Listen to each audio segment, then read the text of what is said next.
आणि संपणारच नाही. माझ्या शिवबांचा दरारा, माझ्या शिवबांचा दरारा.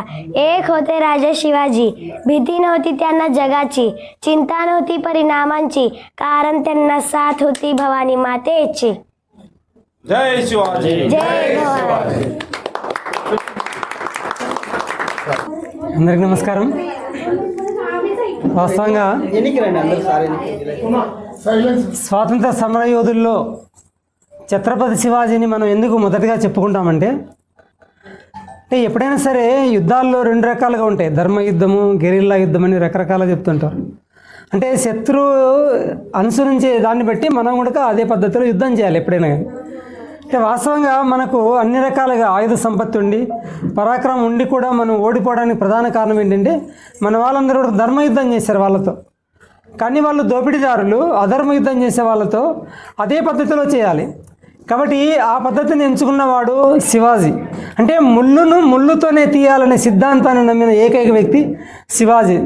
ఆ కారణంగానే ఆ రోజుల్లో అంటే తక్కువ సైన్యం ఉండి అవకాశం లేని పరిస్థితుల్లో కూడా శివాజీ ఏ విధంగా ఈ దుర్గాలను జయించుకుంటూ వచ్చి ఈ సామ్రాజ్యాన్ని విస్తరించాడంటే ఇదొకటే కారణం. ఎందుకంటే శత్రువులు దోపిడీదారులు ఒకటి, రెండోది వాళ్ళు మన వాళ్ళు కాదు, వాళ్ళతో మనం ధర్మయుద్ధం చేయాల్సిన అవసరం లేదు. కాబట్టి శివాజీకి ధర్మాన్ని కాపాడాలంటే ఏం చేయాలనేది స్పష్టంగా తెలిసిన వ్యక్తి కాబట్టి ఆ రోజుల్లో ఈ యొక్క హిందూ ధర్మాన్ని నిలబెట్టాడంటే దానికి ప్రధాన కారణం ఇదే. మనం కనుక కొన్ని సంఘటనలు చూసినట్లయితే శివాజీ జీవితంలో ఒకటి, వాళ్ళ తల్లి ఈ సంఘటనలు జరిగినప్పుడు వాళ్ళ నాన్న అడిగేది, ఎందుకంటే వాళ్ళ దగ్గరలో ఒక శివాలయం ఉండేది. అక్కడ ఆ రోజుల్లో వాళ్ళు పరిపాలన చేస్తున్న కారణంగా యొక్క శివలింగం పైన ఎవరైతే తుస్కర్లు ఉన్నారో, మ్లేచ్చులు అంటాం మనం వాళ్ళని, వాళ్ళు వచ్చి అక్కడ అపవిత్రం చేస్తుంటే ఆమె వాళ్ళ తండ్రిని అడుగుతుంది, ఈ విధంగా వాళ్ళు చేస్తున్నారు వాళ్ళు ఎదిరించమని. అంటే వాళ్ళ సంస్థానంలో నేను పని చేస్తున్నాను, నేనేం చేయలేను అంటాడు. ఆ తర్వాత ఇంకో సందర్భంలో ఆమె వాళ్ళ భర్తను కూడా అడుగుతుంది, ఈ విధంగా వాళ్ళు చేస్తున్నారు వాళ్ళని ఎదిరించాలని. ఆయన కూడా అదే మాట అంటాడు, నేను వాళ్ళ దగ్గర కొలువు చేస్తున్నాను కాబట్టి నేనేం చేయలేనని.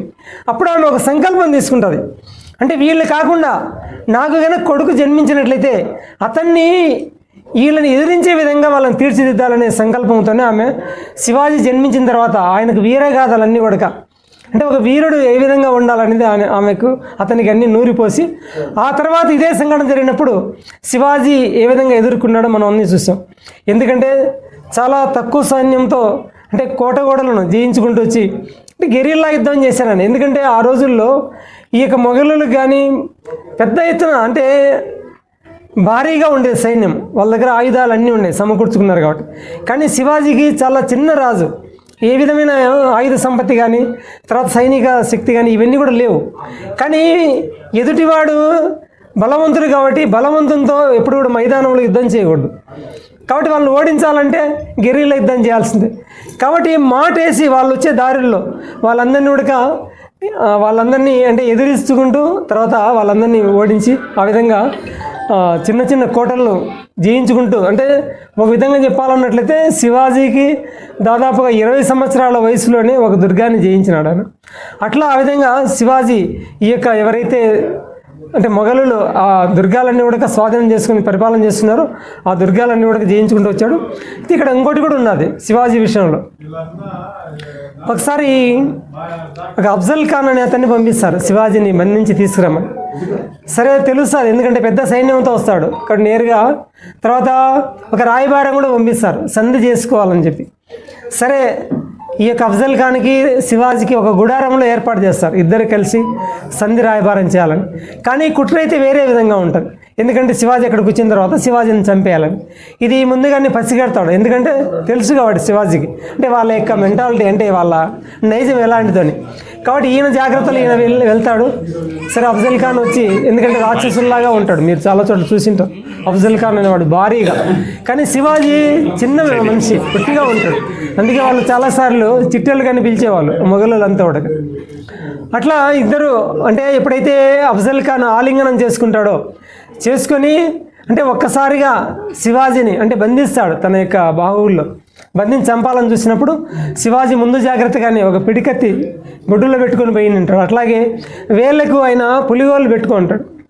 కాబట్టి ఎప్పుడైతే వాడు అంటే ఊపిరి ఆడకుండా ఇంకా బంధించినాడో వెంటనే శివాజీ వాడి కడుపులోకి ఈ యొక్క పులిగోళ్ళు పీల్చి మొత్తం పేగులతో సహా చీల్చి పారేసి ఒక్కసారి అల్లా అని గట్టిగా అరిచి వాడు ఎప్పుడైతే అరుస్తారో అప్పుడు వాళ్ళ సైన్యం వస్తానే వీళ్ళు కూడా ఎవరైతే ఉంటారో అనుచరులు వాళ్ళందరినీ కూడా నరికేసి ఆ విధంగా అఫ్జల్ ఖాన్ వధ కూడా చేయడం జరుగుతుంది. అట్లాగే ఇంకో సందర్భంలో ఔరంగజేబు రాయబారానికి పిలిచి అక్కడే బంధిస్తాడు. అప్పుడు అక్కడ నుంచి ఇంకా బయటపడడానికి వేరే మార్గం లేదు, ఎందుకంటే పెద్ద సైన్యం ఉంటుంది. అది ఆయన పెద్ద సంస్థానం, పెద్ద చక్రవర్తి ఆ రోజుల్లో ఔరంగజేబు అంటే తెలుసు కదా. కాబట్టి అక్కడ నుంచి ఇంక ఎలాగైనా సరే తప్పించుకోవాలని చెప్పి మామూలుగా రోజు ఇతనికి పూజ చేసుకునే అలవాటు కాబట్టి పూలు తెస్తుంటారు ఆ పెద్ద పెద్ద బుట్టల్లో. కాబట్టి శివాజీ వేరే అతన్ని ఒకరిని శివాజీలాగా తయారు చేసి, ఎందుకంటే ఆయనకు అనారోగ్యం అని చెప్పి ఆరోగ్యం బాగాలని చెప్పి ఒక మంచం మీద పండబెట్టేసి అతన్ని చూపించి ఇతను ఏవైతే పెద్ద పూల బుట్టలు తెస్తున్నారో ఆ బుట్టలో కూర్చొని బయటకు వచ్చి ఆ విధంగా తప్పించుకొని పోతాడు. ఆ రోజు అంటాడు ఔరంగజేబు ఒక చిట్టెలకు తప్పించుకొని పోయింది అని. అట్లా చాలా సందర్భాల్లో అంటే శత్రువుల్ని ఎలాగా వాళ్ళని మభ్యపెట్టి ఏ విధంగా తప్పించుకోవాలి, ఏ విధంగా ఈ యొక్క సామ్రాజ్యాన్ని స్థాపించాలి, అట్లా నిరంతరము ప్రత్యేకించి ఆయన భవానీ భక్తుడు. ఎందుకంటే మనకు కూడా తెలుసు శ్రీశైలంలో కూడా అంటే ఒకవైపు యుద్ధం ఉన్న సమయంలో కూడా అమ్మవారిని దర్శించుకొని అమ్మవారి అనుగ్రహంతో, ఎందుకంటే ఆమె ఖడ్గమించేది, దాని కారణంగానే శివాజీ ఈ యొక్క మొఘలులు ఎవరైతే ఉన్నారో అంత శక్తివంతులైన వాడుక వాళ్ళని ఎదిరించి పోరాడి మన యొక్క హిందూ ధర్మాన్ని కాపాడడం జరిగేది. కాబట్టి శివాజీ మనకందరికీ చిరస్మరణీయుడు. ఎందుకంటే ఆ రోజుల్లో అలాంటి వ్యక్తి ఉన్న కారణంగానే ఈరోజు మనం హిందువులని గర్వంగా చెప్పుకుంటూ మనకి హిందూ ధర్మాన్ని అనుసరిస్తున్నాం.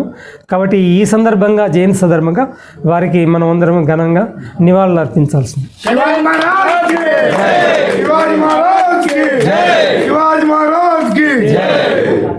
भारत माता की, ఛత్రపతి శివాజీ మహారాజ్ కి.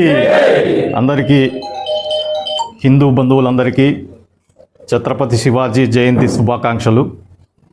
ఈరోజు ఆయన జయంతి, మహావీరుడు. ఈరోజు హిందుత్వం ఉంది, మనం హిందువులమని బొట్టు పెట్టుకొని ధైర్యంగా తిరుగుతున్నామంటే దానికి ఆయన యొక్క పోరాటంతో ఈ యొక్క ముష్కరులను, ఎవరైతే ఔరంగజేబు ఇలాంటి ముస్లిం రాజులనందరినీ అంతమొందించి మన హిందువులను, హిందూ సామ్రాజ్య స్థాపన చేసినటువంటి మహావీరుడు ఛత్రపతి శివాజీ మహారాజు యొక్క జయంతిని ఇక్కడ మన గైక్వాడ్ సిద్ధార్థ చిన్న యువకుడు ఇక్కడ ఇంత బాగా గ్రాండ్గా ఏర్పాటు చేశాడు. ఈ సందర్భంగా శివాజీ మహారాజ్కి జై. నా పేరు గైక్వాడ్ సిద్ధార్థ్. నేను మహారాష్ట్ర సాంగ్లీ డిస్ట్రిక్ట్ సంబంధించిన యువకుడిని. నేను రాష్ట్రీయ స్వయం సేవకులో, తర్వాత ఇండైరెక్ట్గా భారతీయ జనతా పార్టీలో పనిచేస్తున్నాను. తర్వాత ఈ బుద్ధు ఛత్రపతి శివాజీ మహారాజ్ 19వ తారీఖు మనం ఏ పండుగలు జరుపుకోకపోయినా కానీ మన గుళ్ళు ఈ బుద్ధు నిలబడాలా, ఉండాలా అంటే ఈయన జయంతి మనం తప్పకోకుండా చేయాలా. లేకపోతే మనకి ఈ బుద్ధు మన గుళ్ళు గోపురాలు కన్నా మనం రోజు పోతున్నాం. పెద్ద పెద్ద దేవస్థానాలు తిరుపతి, అయోధ్య అన్నీ చేస్తున్నాం. మన హిందువుల జనసంఖ్య ఇంకా ఉంది అంటే ఆయన కృషి చాలా ఉంది. మంగోలియా నుంచి ముఘల్స్ మొదలు పెట్టింటే, మన వినాశనానికి మొదలు పెట్టింటే ఢిల్లీ వరకు, రాజస్థాన్ వరకే ఆయన ముఘల్స్ది చలామణి అయింది. కానీ మహారాష్ట్ర కింద నుంచి ఛత్రపతి శివాజీ మహారాజు అడ్డుకున్నాడు ఒక గోడ మాదిరి. దాని కింద నుంచి ఎలాంటి చల్లమణి కాలే, ప్రాణానికి ఎంతైనా లాస్ట్ వరకు పోరాడైనా కానీ మన హైందవ ధర్మం నిలబెట్టినాడు. అందువల్ల ఛత్రపతి శివాజీ మహారాజ్ అంటే 2 వాక్యాలలో చెప్పేది కాదు, అది కథ. ఓకే, ధన్యవాదాలు. భారత్ మాతాకి జై శ్రీరామ్. ఈరోజు ఛత్రపతి శివాజీ గారి జయంతి సందర్భంగా మనని ఇక్కడ సమకూర్చిన మన గైక్వాడ్ సిద్ధార్థ గారికి, వారి కుటుంబ సభ్యులకు మరియు ధన్యవాదాలు. ఇక్కడికి వచ్చిన వారు ఆవోప ప్రెసిడెంట్ ఉపేంద్ర గారు, మాజీ జిల్లా అధ్యక్షులు శ్రీనాథ్ రెడ్డి గారు, శివశక్తి పుల్లారెడ్డి గారు మొదలగు నాయకులు, విహెచ్పి వాళ్ళు, ఆర్ఎస్ఎస్ వాళ్ళు అందరికీ నా ధన్యవాదాలు. భారతీయ జనతా పార్టీ పొద్దుటూరు పట్టణ అధ్యక్షులు వంకదార నరేంద్రరావు. జై ఛత్రపతి శివాజీ మహారాజ్ కి జై.